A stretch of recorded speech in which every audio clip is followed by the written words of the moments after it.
Olá, está começando mais um Painel Brasil e eu recebo Ana Paula Machado, ela é especialista em direito trabalhista. E o nosso assunto de hoje será o novo aviso prévio. Tudo bem, Ana Paula? Tudo bem.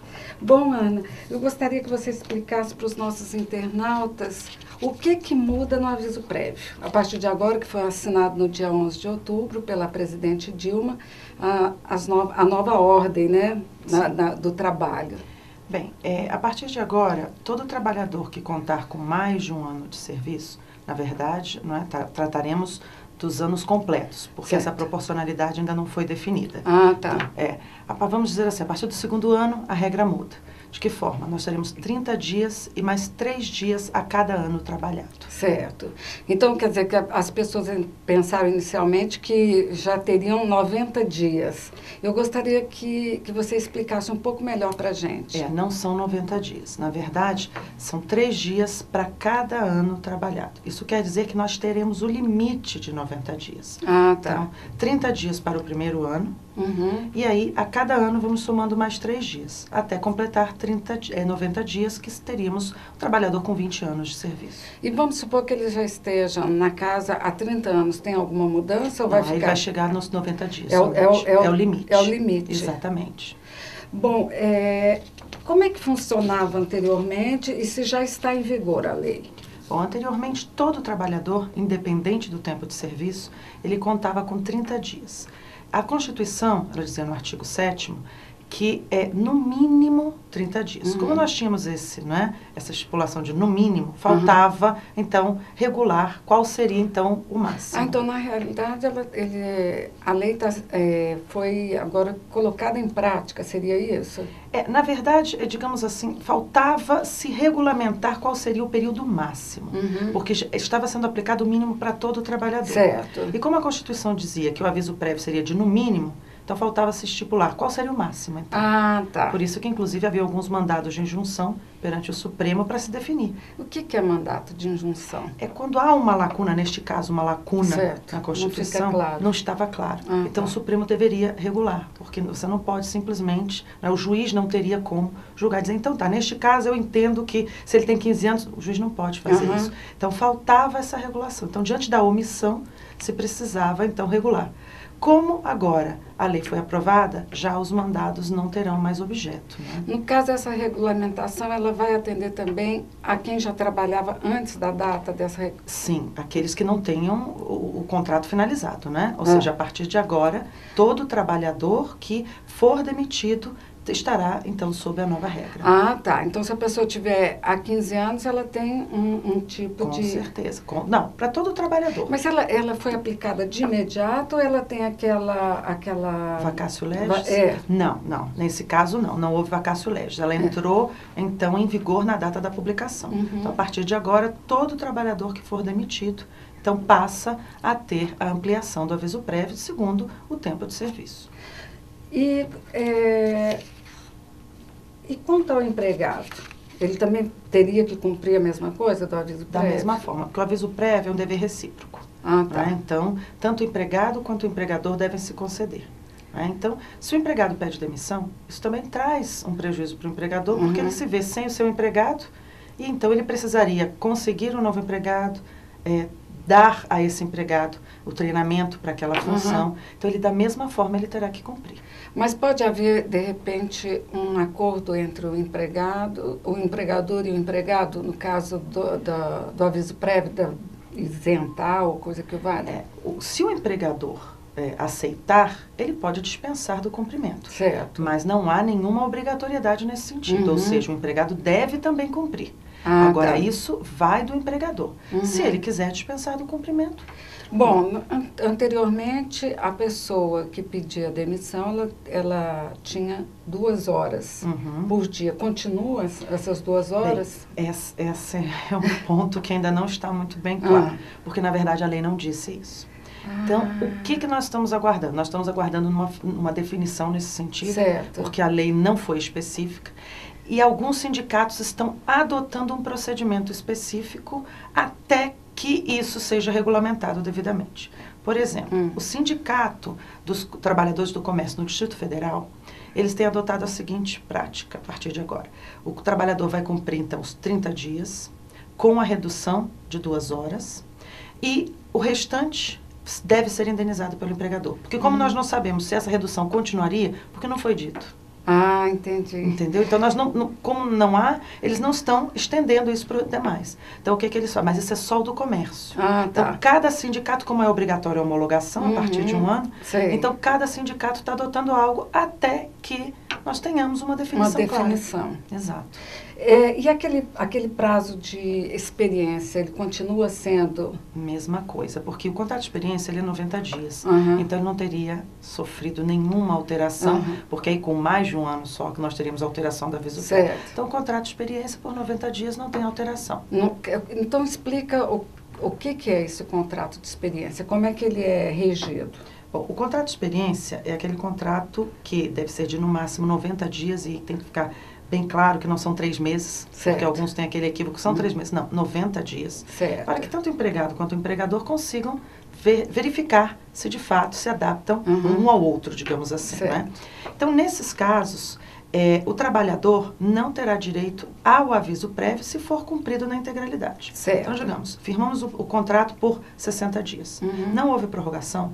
Ao término do contrato, se as partes não manifestaram interesse em prorrogar ou transformar o contrato por prazo indeterminado, ele então rescinde, o trabalhador vai receber os dias trabalhados, na verdade, que ele já deve ter recebido o salário do mês anterior, certo. 30 dias, e então a liberação do aviso prévio para ele, porque do FGTS, o do FGTS é depositado, e o aviso prévio não é indenizado, porque na verdade não há que se falar em ruptura, porque ela já tinha data determinada. Então a pessoa não tem direito de pegar o seu FGTS, por exemplo, quando ele é dispensado, ele tem direito a sacar o FGTS e também pode pleitear o auxílio-desemprego. Sim, no contrato de experiência não tem auxílio-desemprego. Tá. Mas ele tem o FGTS. Tá. Só não tem a multa de 40%, porque nós tínhamos data para o término. Tá. A multa ela é uma indenização, assim como o aviso prévio. Então, como nós não teremos esse término inesperado, porque ele é sabido, digamos assim. Porque eu sei o dia que eu começo e o dia que eu termino. Porque ele foi firmado. Ele é um contrato expresso, por escrito. As partes sabem exatamente as regras. Entendi. Então, você recebe, sim, as verbas, saca o FGTS, mas é um pequeno período, né? Mas... Essa multa de 40% é sobre o último salário ou da média dos salários? Não, sobre tudo que está no fundo, além de ser, então, sobre as verbas rescisórias. Né? Então, todo trabalhador, quando é dispensado, o empregador é obrigado a recolher a multa quando ele é dispensado sem justa causa. Certo. Né? Então, ele é obrigado a recolher a multa sobre todo o fundo, ou seja, tudo que ele veio depositando mensalmente. 40% daquele fundo lá. Exatamente. Não do salário. Não, sobre o que está depositado e mais sobre o que ele está pagando no momento da rescisão. Certo. Okay? Então, ele deposita uma multa a mais, entendeu? Então, esses 40% é a mais. Então, o trabalhador vai receber tudo o que estava depositado e mais 40%. Entendi.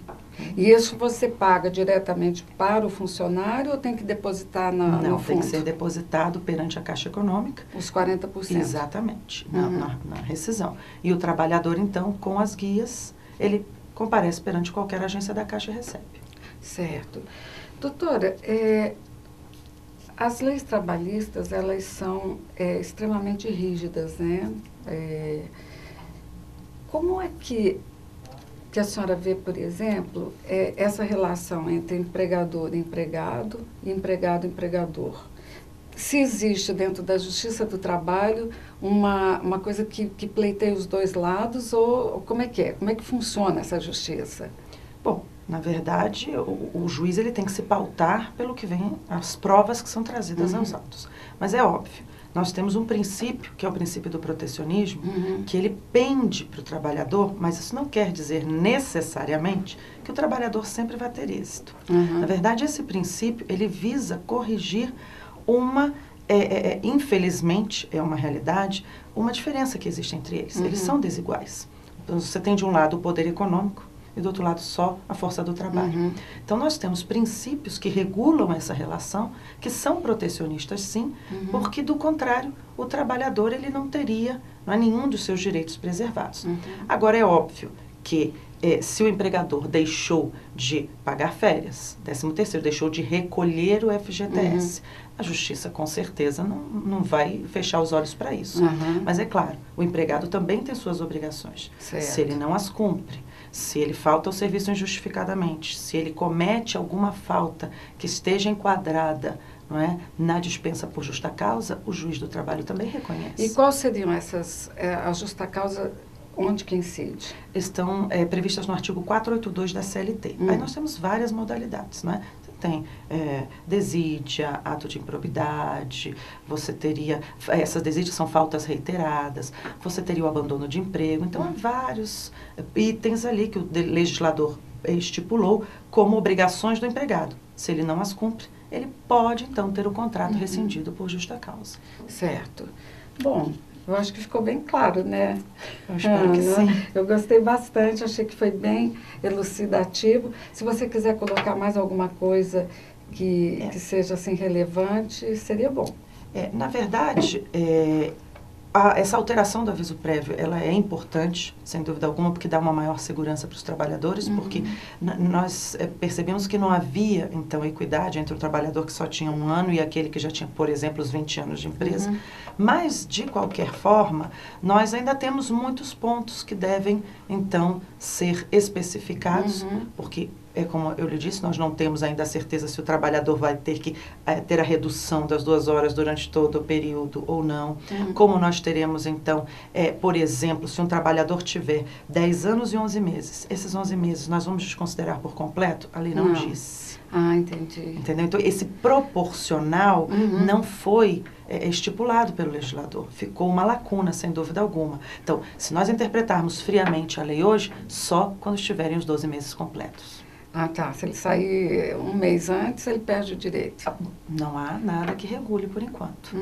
E o aviso prévio, o salário desemprego, ele é aplicado a partir de quanto tempo que a pessoa ficou empregada? Ou se ela ficou 1 mês, ela já tem direito? Como é que é? Ela não, a partir de 1 mês ela não tem direito, não. Aí as normas para o pagamento do seguro-desemprego, elas, lógico, prevêem um período e também o trabalhador não pode ter recebido o seguro-desemprego já num período inferior. Ele tem que ter pelo menos 7 meses. Pelo menos, tá? Do contrário, empregado, seja recolhendo. Do contrário, ele não recebe. Ah, tá certo. Okay? E se ele já tiver recebido o benefício, ele vai ter que voltar a ter a carteira assinada e trabalhar, senão ele não consegue receber o benefício, né? Tá. Porque senão nós teríamos um abuso nesse sentido, né? Você trabalha 1 mês e vai receber 4. Não dá, né? Fica desproporcional, né? Com certeza. Ana, é permitido ser contratado por uma empresa enquanto estiver cumprindo aviso prévio? É possível a duplicidade de jornada? Bom, é óbvio que se o trabalhador foi demitido pelo empregador está cumprindo aviso prévio, se ele conseguir um novo emprego, é o ideal. Porque, afinal de contas, para isso serve aviso prévio. Para que o trabalhador, neste período, possa conseguir uma nova colocação. Porque, afinal de contas, ele perdeu o emprego. Certo. Então, não há nenhum impedimento, muito pelo contrário. Tá. Agora, o que nós não teremos aqui é a possibilidade de cumprir as 2 jornadas. Porque, veja, em primeiro lugar, que seria um trabalho escravo. Como é que o trabalhador, por mais que você diga, bem, há a redução dos 30 dias, 2 horas, ok? Mas ele terá que cumprir 6. E na outra empresa, como é que ele cumpre as outras 8 horas? Neste caso, o que nós teremos é a dispensa por parte do antigo empregador. Porque ele vai levar a declaração do atual empregador de que ele está sendo contratado. E aí o empregador, então, dispensa-o do cumprimento e não desconta absolutamente nada. Então, digamos, ele trabalhou 20 dias, deveria ter trabalhado, vamos dizer, 45. Ele conseguiu um novo emprego, ele vai levar, então, a declaração de que está empregado já e o empregador não pode lhe exigir mais o cumprimento e tampouco pode descontar. Ah, entendi. Tá certo. Bom, quero agradecer a sua presença e ter esclarecido, assim, decodificou a informação. Bom, espero ter te agradeço bastante, muito grata.